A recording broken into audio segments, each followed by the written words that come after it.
Hello, and welcome back to the Unspoken Office, the podcast that helps you master business English with confidence, not perfection.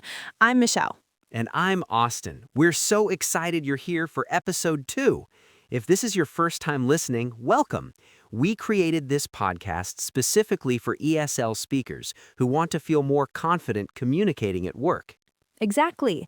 And today, we're tackling something that makes even native speakers nervous: giving and receiving feedback in the workplace.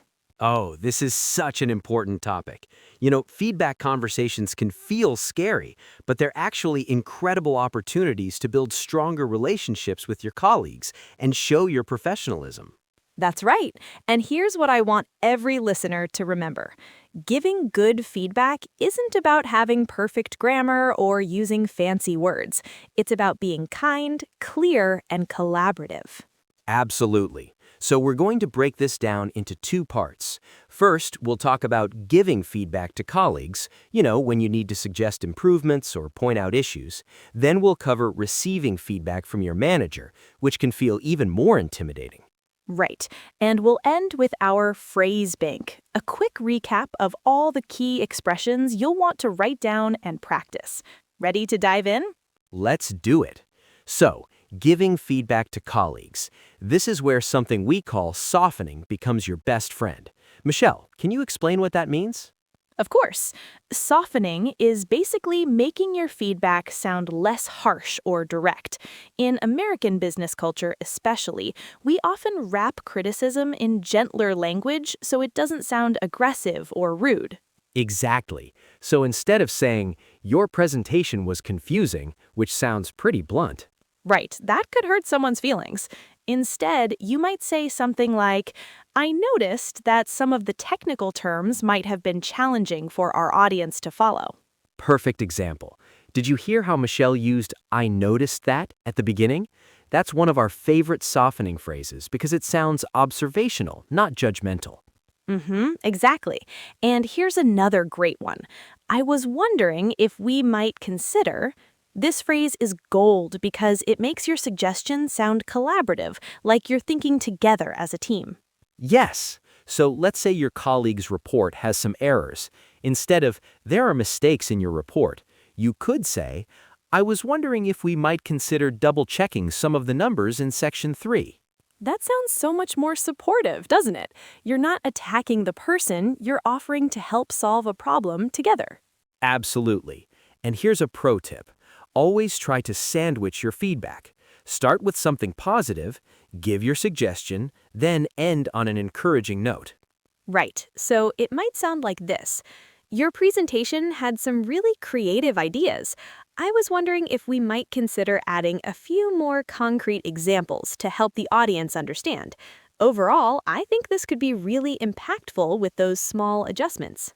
Beautiful. That person walks away feeling supported, not criticized. Now, let's talk about the flip side, receiving feedback from your manager. This is where a lot of ESL speakers feel extra nervous because there's that power dynamic. Oh, I totally get that anxiety.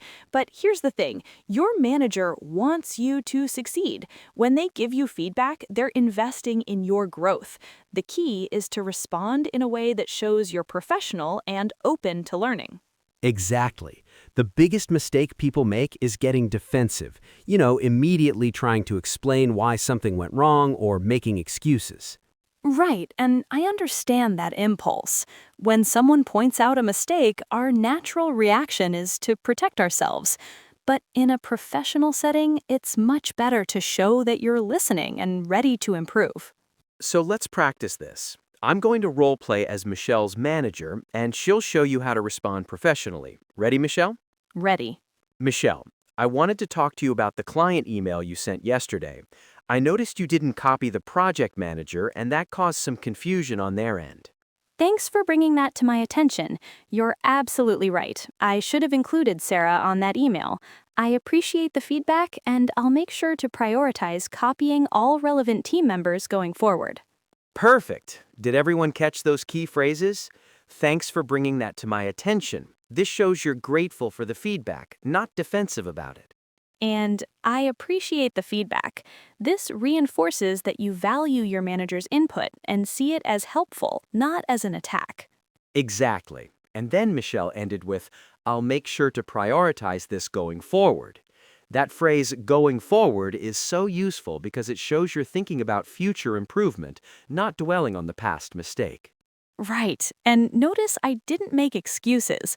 I didn't say, oh, I was so busy that day, or I thought Sarah already knew. I just acknowledged the issue and committed to fixing it. That's such an important point. Your manager doesn't need to hear why the mistake happened, they just want to know it won't happen again. And here's a bonus tip. If the feedback is complex or you need clarification, it's totally okay to ask questions. You might say, just to make sure I understand, are you suggesting I should copy the entire project team or just the PM? Yes, asking for clarification actually shows you care about getting it right. Now that we've covered the basics of giving and receiving feedback, let's dive deeper with some real workplace scenarios. I think our listeners would benefit from hearing how these principles work in different situations. Michelle, are you ready for some more role play? Absolutely. Let's start with a tricky one. Austin, you're my colleague and you missed a deadline that affected my work. This is always delicate because emotions can run high when deadlines are involved.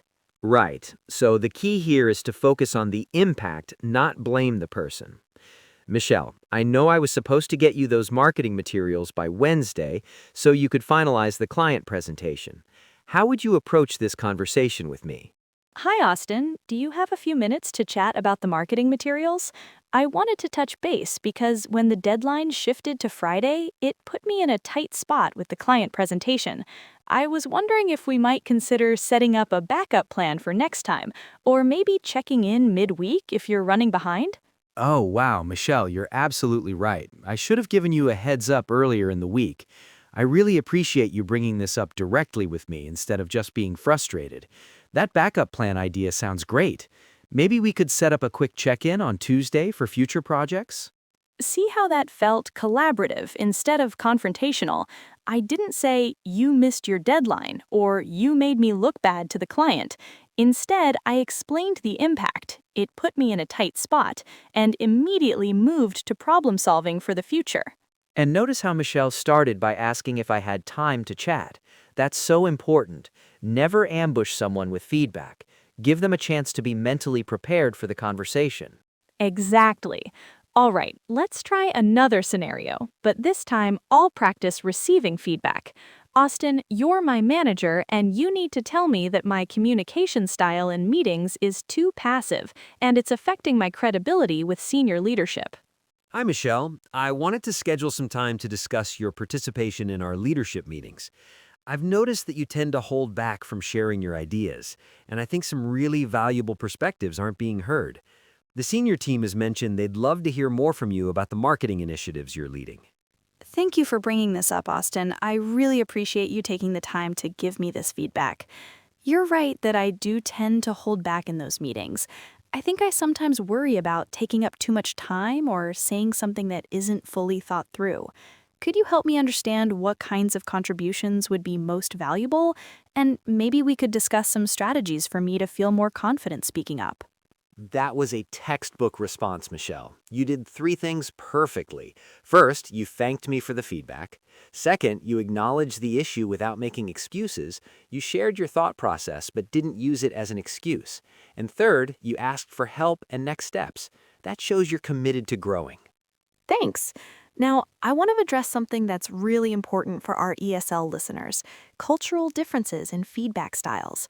Many of our listeners come from cultures where direct feedback might feel rude or inappropriate, and that can make American workplace feedback really challenging to navigate. Absolutely. This is so important.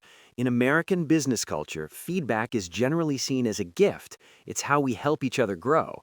But I know in many cultures, giving feedback to someone older or more senior feels disrespectful, or direct feedback feels too harsh. Right, and here's what I want our listeners to understand. In American workplaces, not giving feedback when you see an issue can actually be seen as unhelpful or disengaged. Your American colleagues genuinely want to know if something could be improved. They're not going to be offended by thoughtful, well-delivered feedback. And if you're worried about sounding too direct, remember those softening phrases we taught you. You can even start with something like, "I hope this is helpful," or "From my perspective." These phrases let you maintain your natural politeness while still sharing valuable insights. Now, let's talk about something we haven't covered yet. Written feedback versus verbal feedback. Austin, when should someone choose email or Slack over a face-to-face conversation? Great question. Written feedback works well for simple, straightforward issues, like, "Hey, I noticed a small typo on page 3 of the report," or "Could you add the Q3 numbers to this spreadsheet?" But for anything sensitive, complex, or emotional, you really want that face-to-face conversation. Exactly. And here's the golden rule for written feedback. If you have to think really hard how to word something so it doesn't sound rude, that's usually a sign you should have the conversation in person or over video call instead. Written communication loses so much context, tone of voice, facial expressions, body language. And when you do give written feedback, structure is your friend. Start with the positive, be specific about the issue, and suggest a clear next step. For example, "Thanks for getting this report to me so quickly. I noticed the budget section needs the updated Q4 projections. Could you add those and send me a revised version by Thursday?" That's a perfect template. Now, let's address the elephant in the room. What do you do when receiving feedback feels really hard? Austin, what if someone gets feedback that feels unfair or overly critical? This is so important because it happens to everyone at some point. First, take a deep breath and remember that your initial emotional reaction is normal. But in the moment, your job is to stay professional. You can say something like, "I appreciate you sharing this with me. I'd like some time to process this feedback. Could we schedule a follow-up conversation tomorrow?" That's excellent advice. And here's what you do in that processing time. First, try to separate your emotional reaction from the actual content. Ask yourself, even if this was delivered poorly, is there any truth to it that could help me grow? Sometimes there's a valid point buried in clumsy delivery. And if after reflection you genuinely feel the feedback was unfair or based on incomplete information, you can address that professionally too. You might say, "I've thought about our conversation, and I'd like to share some additional context that might be relevant." Then present your perspective calmly and factually. Before we move to our expanded phrase bank, I want to address something that's particularly relevant for ESL speakers: feedback about language or communication style. Austin, what should someone do if they receive feedback like, "We need to work on your pronunciation," or "Your emails are too formal"? This is such a sensitive topic, and I want every ESL listener to hear this. Your accent is part of who you are, and it's not something to be ashamed of. If someone gives feedback about communication clarity, focus on the practical aspects. Ask specific questions like, "Which words or phrases should I focus on?" Or, "Can you help me understand what tone works best for client emails?" Absolutely, Austin. And remember, the goal is effective communication, not perfect pronunciation. If someone can't understand you, that's worth working on. But if you're being understood clearly and someone just doesn't like your accent, that's their problem, not yours. You can respond professionally by saying, "I appreciate the feedback. Could you help me identify specific instances where communication wasn't clear so I can focus my improvement efforts?" That's perfectly said. Now, before we get to our comprehensive phrase bank, let's talk about some common mistakes people make in feedback conversations. Michelle, what's the #1 mistake you see ESL speakers make when giving feedback? Oh, great question. The biggest one is being too indirect.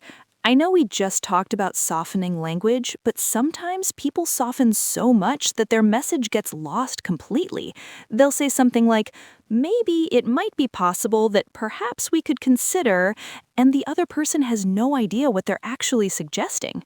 Exactly. It's about finding that sweet spot between being gentle and being clear. Another big mistake is the feedback sandwich gone wrong. You know, when people give so much positive feedback that the actual criticism gets completely buried. Right, they'll spend 5 minutes praising everything, then quickly mumble the issue, then go back to more praise. The person walks away thinking they did great and completely misses the area that needs improvement. And here's a mistake I see all the time. People apologize for giving feedback. They'll say, "I'm sorry, but I think maybe." No, you don't need to apologize for trying to help someone improve. You're doing them a favor. That's such an important point, Austin. Instead of apologizing, try starting with something like, "I'd like to share some thoughts on," or "I have some feedback that might be helpful." You're offering value, not doing something wrong. That's perfectly said. All right, everyone, we've covered so much ground today. Let's do our expanded phrase bank segment with all the key expressions from today's episode. This is going to be a longer list, so definitely grab that pen and paper. Perfect. Let's organize this by categories. First, for giving feedback to colleagues, I noticed that your gentle way to point out issues, "I was wondering if we might consider," makes suggestions sound collaborative. "From my perspective," softens your viewpoint, and "I hope this is helpful," frames your feedback as support. For receiving feedback from managers, "Thanks for bringing that to my attention," shows gratitude, not defensiveness. "I appreciate the feedback," reinforces that you value input. "I'll make sure to prioritize this going forward," shows commitment to improvement. And our new phrase, "Could you help me understand?" Perfect for asking clarifying questions. For difficult feedback situations, "I appreciate you sharing this with me. I'd like some time to process this feedback." Buys you thinking time. "I've thought about our conversation, and I'd like to share some additional context." Lets you present your perspective professionally. And "Could you help me identify specific instances?" Great for vague or potentially unfair feedback. And for starting feedback conversations, "Do you have a few minutes to chat about?" Never ambush someone with feedback. "I'd like to share some thoughts on." Professional way to introduce feedback. "I have some feedback that might be helpful." Positions feedback as value, not criticism. Remember, the goal isn't to memorize all of these phrases perfectly. Pick 2 or 3 that feel natural to you and start practicing them in real situations. Exactly. And here's our challenge for this week. Practice these phrases out loud at home. Stand in front of a mirror. Imagine you're having different types of feedback conversations. Giving feedback to a colleague, receiving feedback from your manager, or even handling a difficult situation, and say them with confidence. That's such good advice, Austin. The more you practice at home, the more natural these phrases will feel when you need them at work. Before we sign off, let's give you a preview of episode 3. We're going to tackle another tricky topic, negotiating deadlines with your manager. Oh, this is going to be so helpful. We'll teach you how to ask for deadline extensions professionally, how to propose alternative timelines, and what to do when you realize you might miss a deadline. We can't wait to share that with you. Until then, remember, you're doing great. Your English is improving every day, and every conversation is a chance to practice. Keep being brave, keep practicing, and we'll see you next time on the Unspoken Office. Thanks for listening, everyone.